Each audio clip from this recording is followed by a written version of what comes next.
Daktari, yes, you had a point, please.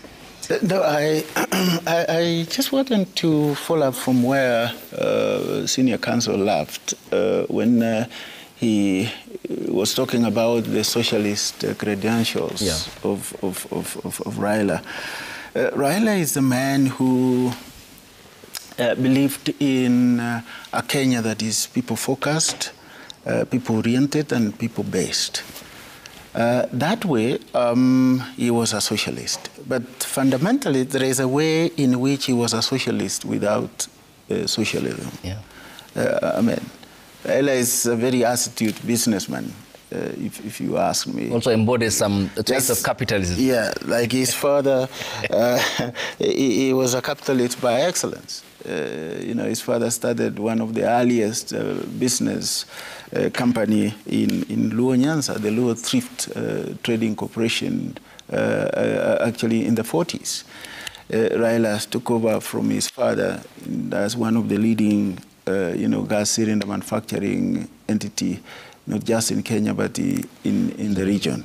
But in his politics and practice, he is a man who believed in his in people's welfare. You know, we saw him talk a lot about the people's plight, especially in the last campaign.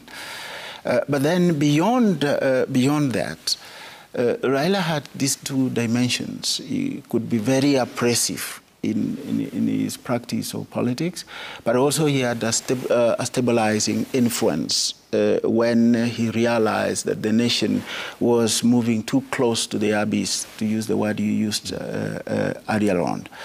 And essentially, probably right now, that is what we are likely to miss in the country. And as Dr. Muruka was saying, many people are actually jostling to fill Raila's shoes and therefore benefit from what we see as his legacy. There are people from within his party.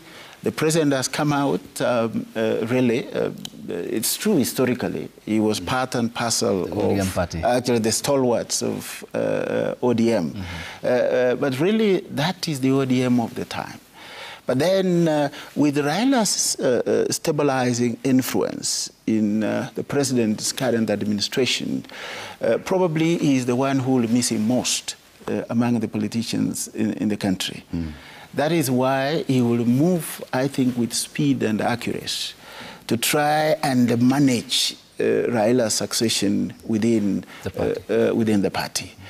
And even during Raila's funeral, we saw this. You know, the president stood in public and said he will not allow anybody who will be playing ping pong with ODM. Of course, we will ask in what capacity he was saying that, but probably he was looking at more at the benefits Raila was bringing in the broad-based government. And he was speaking very, very directly to the radicals within ODM. I'm sure he was speaking to Sifuda, he was speaking to Orengo, he was speaking to Babu Wino, and that axis that seems to say that we are here to actually relieve Raila's struggle for justice, Raila's struggle for fairness, and Raila's struggle for opening the democratic space in Kenya.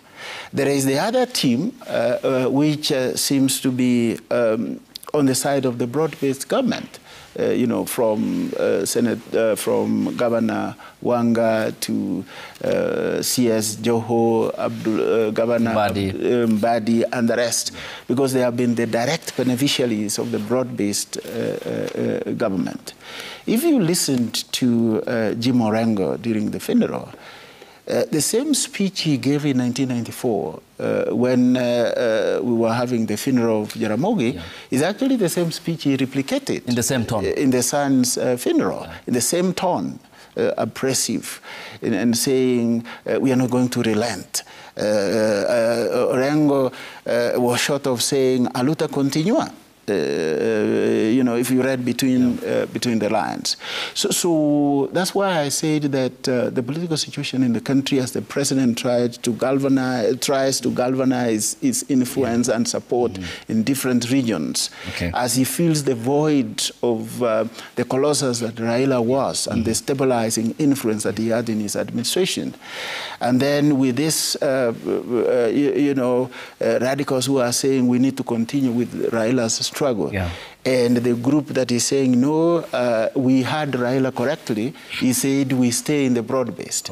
So this is a cacophony of voices are going to characterize our politics. And it's going to be quite abrasive in the coming days and in the coming months. Kenya, we have had this character of, as a country, of course, of moving too close to the precipice and yet too far.